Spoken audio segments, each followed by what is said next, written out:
Welcome back, I'm Tedward. Welcome to Montreal where it started raining, and welcome to the brand new 11th generation Honda Civic Hybrid. This is in sport touring trim. It's Blue Lagoon Pearl, a new color, and it has this gorgeous gray interior. All new stuff for 2025, and we're kind of getting our first look at two things. One, our first 11th gen Civic Hybrid, and two, the facelift Civic. So it's really exciting to be able to play with this. This is a prototype vehicle, as it says on the side. Pre-production, however, we've been told that these are pretty true to life for what they're going to be. So let's talk about powertrain. We have 200 horsepower, 232 pound-feet of torque. That is the most powerful Civic outside of a Type R ever made. So this is pretty exciting, not only because it's getting 50 miles per gallon, but because it's actually probably the most powerful Civic out there. So this might be the luxury power that you're looking for in your life. It's not just, oh, I got the hybrid so I can get good fuel economy. This is actually the juicy one. But have no fear, this doesn't step on the toes of the Civic Si, because the Civic Si is a 6-speed manual with a limited slip differential. Even if this is faster off the line, it doesn't matter, because this is a different driving experience. It's going to be softer and more luxury tuned, where the Civic Si is still going to be your affordable canyon carver. So let's take a look under the hood and talk about this powertrain, because it is fairly unique.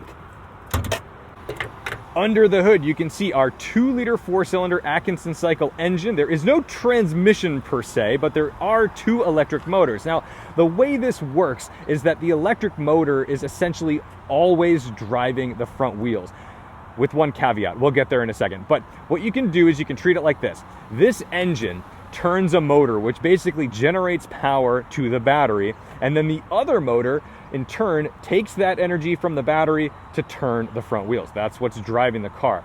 But in some very specific certain circumstances, at certain speeds where this Atkinson cycle engine is going to be more efficient, it can actually direct drive the front wheels. So there is no CVT, there is no typical transmission. It is all direct drive, and you're mostly being direct driven. Oh, it's starting up. You're mostly being direct driven by the electric motor, but this engine can also power the front wheels. The same setup that we've seen on CR-V and Accord. So it may sound kind of complicated, but it's really not. A couple other things that we see style-wise that we saw on the car in the studio tour is this paint-matched exterior on the headlights. That looks really cool. And around back, they've fogged out the clear section of the taillights. So that looks a little bit different. No major changes. You're still gonna see this as an 11th gen Civic on the road with some minor updates. And then back here, a cavernous, enormous trunk even. No spare tire, unfortunately, but you'll definitely be able to take you and all your friends or family on a road trip and have room for everything. It's not a Type R, so capless filler. And gluing us to the road on these new 18-inch wheels, the new style, there's a 235 section tire all around. Now, I mistakenly said 245 section on my studio tour. That's what I thought I read. I was incorrect, but 235 is still pretty impressive. And another thing about these tires is that they are low rolling resistance, but they are also pretty darn quiet. So that's sometimes an issue where you have a low rolling resistance tire, which means that it's hard and ends up transmitting more junky noises into the cabin. That's not the case with this. In addition to that, they even have some insulators on the inside of the wheel in order to reduce road noise on this sport touring. Inside, we're greeted with a very familiar cabin. Yes, not a whole lot of updates in the 11th gen Civic, but what you notice is we can't hear the lawn equipment out there. This is a pretty well insulated cabin, especially in the sport touring model. There's no pocket in the driver's seat. There is one in the passenger seat, which is great because I guess you're reaching around to put things back there. So it's certainly not for the rear passengers. There's no HVAC controls back here, not even vents, which is very frustrating. I think a lot of people take issue with that. I think it's fine just because I'm never in the back seat of a Civic, because I'm usually driving my Type R, but you know, it's all right. Because it's not a Type R, this does have room for 5, not 4, and you get a pretty cozy little armrest here with a couple cup holders. And I think this new interior color really brightens up the cabin. Up front, we've got some changes. Over here, instead of having your engine temperature, you get your battery level. So right now we're pretty low. If we regen a little bit, it'll definitely come up quick. It's a small battery, so it's designed to just charge and discharge very quickly to help you out.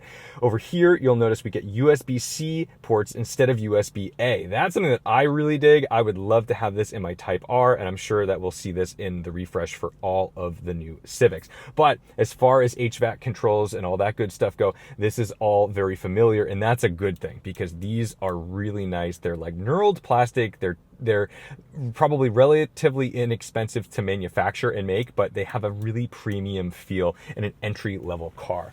Down here, we have our brake hold, our flappy paddle for our parking brake, and our drive modes. Now for drive modes, you get Econ, Individual, Normal, and Sport. So we'll play around with those as we drive along, but for now, we'll leave it in Normal. And fairly cavernous space down here. One thing I like about this is this has sunglass holders, and it's an ample space for sunglasses. It's not a tiny little thing. It's really funny. A lot of manufacturers make these very small sunglass holders, and I don't know who they're for because I can't fit my glasses in them, and I don't have big glasses. My Type R does not have that. Lovely sunroof. Little sound deadening from that, really cool. But otherwise, business as usual inside the Civic. It's just a couple little tweaks that make it feel a little newer and more premium. This also has 3 levels of heated seats, something that I would love to have in my Type R, but do not. On the steering wheel, you'll notice plus and minus paddles. This is not for the transmission. This is actually for your regenerative braking. So you can hit decrease to increase your regenerative braking, and the plus paddle will reduce it. It's incredibly intuitive to use when you're driving, and I think this should be adopted by pretty much everybody. So let's jump in and take it for a drive through some Montreal city streets. It is Formula One weekend, which is maybe a little bit frustrating, honestly. Put it in drive.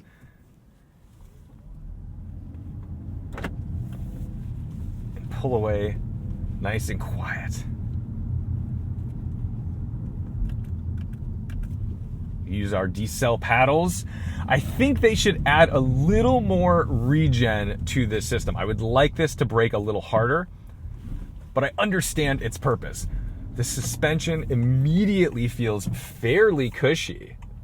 Definitely tuned for comfort. This is not your sporty Civic, although it still has a lovely chassis, and they've actually increased the rigidity of this chassis. But I'm really excited about how they have managed to make this thing feel so incredibly sporty. Let's get it off the line.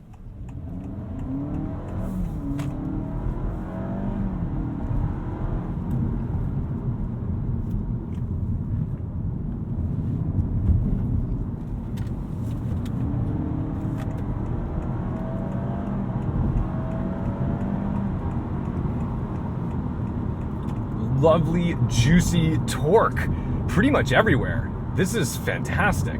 Let's see if we were to make a pass here.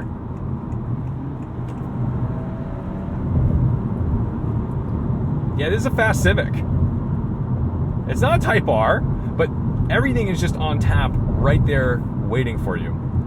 Now they kind of do a little bit of a simulated shifting situation on this, which can maybe deceive you in thinking that it has a transmission, a more typical CVT or an automatic. It does not. So don't be fooled.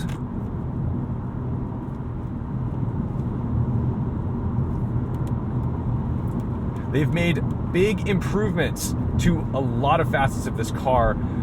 The cruise control being one of them. It has adaptive cruise control, and now it's a little more elastic rather than binary on how it's going to interact with cars in front of it. So if we pull up to this fella up here, it's already recognizing that Volkswagen. It's starting to slow me down, but it's just lifting off of the throttle.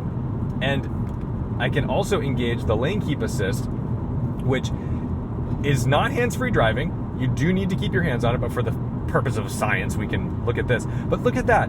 It's not ping-ponging between the lines. It's actually doing a better job because they've retuned this. Honda has spent some time dialing this in, and a lot of vehicles in the market have features like this. They say they have these features, and they do. But how good are those features? Tuning is everything. I think in an entry-level car that's kind of sitting around $31,000 for this trim level, and even lower, around $27,000 for the entry hybrid, this is a lot of tech.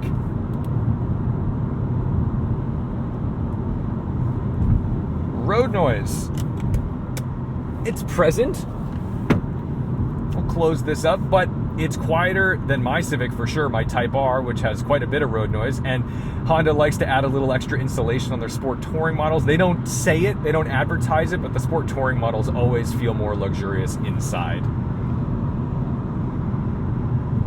These seats are very comfortable. I've got heated seats, which I don't need today. It's pretty warm out. But I think the cabin in these 11th Gen Civics are just so ergonomic, and I don't feel like I'm in a penalty box. I don't feel like I couldn't afford the Accord.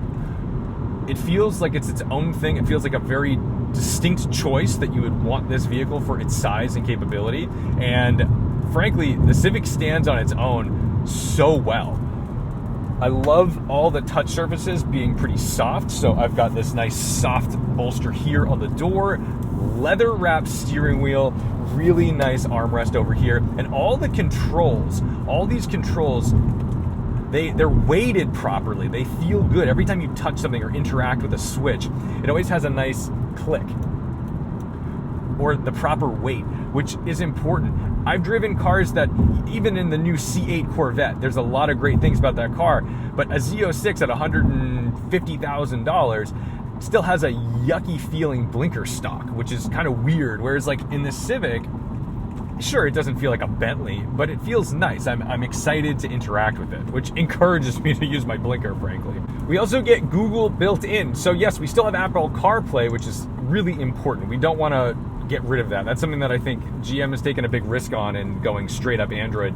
But this is a much faster system. So if you were waiting for a Civic, you waited correctly, because this new system feels and operates much faster than it did in the earlier 11th generation Civics. Let's take a look at our power flow. So it'll show us what we're doing, what it's doing, how it's distributing power, how it's doing its thing, and how charged the battery is. So if we add some regen, now we're just flowing juice into the battery while we're regenerative braking. Get back into it. We're using the battery to power those front wheels. And I'm really curious to see what this does in the city of Montreal while we're driving around, because this, let's see, I guess we're playing Conan O'Brien. This is supposed to do 50 miles per gallon in the city.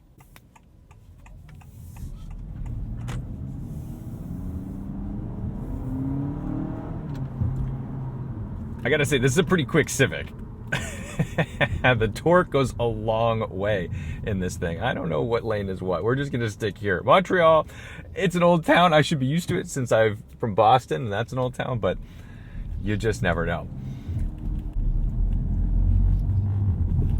On some uncomfortable surfaces, this is on some pretty uneven cobblestone, this Civic is luxurious. This is why this is not a Civic Si competitor. And that's why when this first got debuted and people started looking at the numbers, they said, well, this has more torque than an Si. Why don't they just make this in a stick? Is the Si obsolete? Absolutely not, because this is the daily driver, everyman's comfy, cozy, sophisticated Civic. It just happens to be hybrid and get insane fuel economy. Whereas the Civic Si is still the 6-speed, row your own gears pleasure mobile for a canyon run.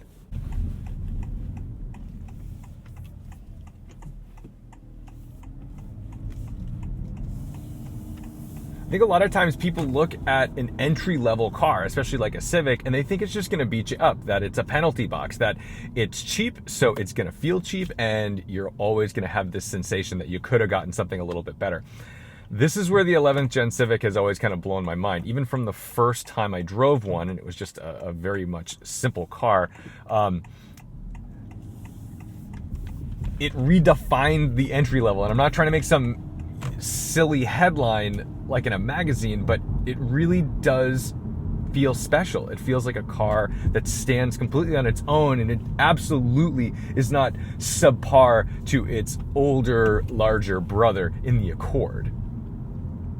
And now, with the hybrid, you're getting pretty incredible fuel economy, And with the newly tuned suspension and more torque, it just feels so much more whole and complete.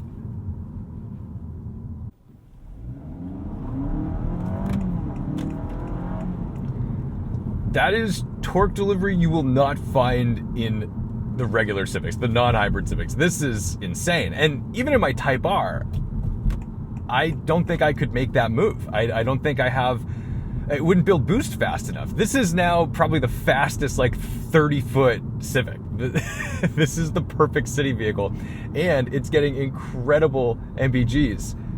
Look at this bump. Oh my goodness.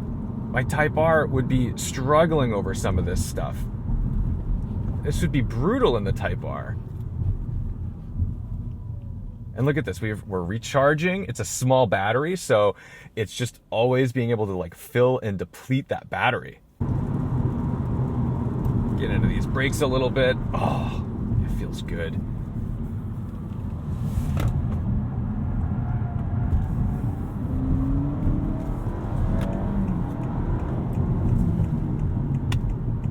She still handles, man.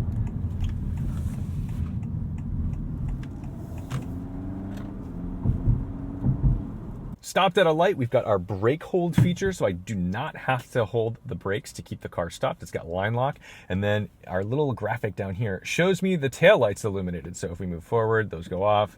We stop, they come back on. I love that just because it gives you an idea of what's going on with the car. Because when you're not making an input, sometimes you just want to make sure that the people around you are still seeing it. It's a bizarre comfort thing, but it definitely helps and works.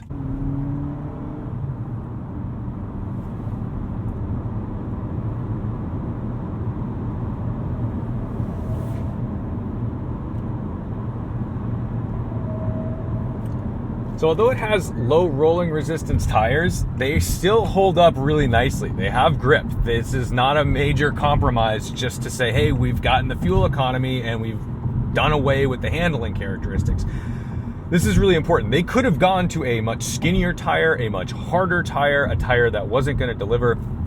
That was completely appropriate for a corner. And with the body roll, with a luxurious suspension, it still feels really tight, and it feels like you can settle it into a corner and just enjoy it. That's just some good tuning when it comes down to it. We're crossing the big bridge, and then you can see the entire city of Montreal over there. This is beautiful. I gotta come here more often. It's not that far. I flew here, but door to door, it's 5 hours from my house by car. So maybe I should make Montreal a more common destination spot. I should have taken my Type R up here. Then it would have been a fun direct comparison between Civic Hybrid and Type R. It'll do better fuel economy in the city than it will on the highway, kind of a hybrid thing. But you know, right now, I've been beating on it a little bit. We've had our fun, and I've done a bunch of highway driving. I'm still getting 46.1 miles per gallon. So we'll find out if maybe we get it closer to the combined 47 by the time we get to the hotel.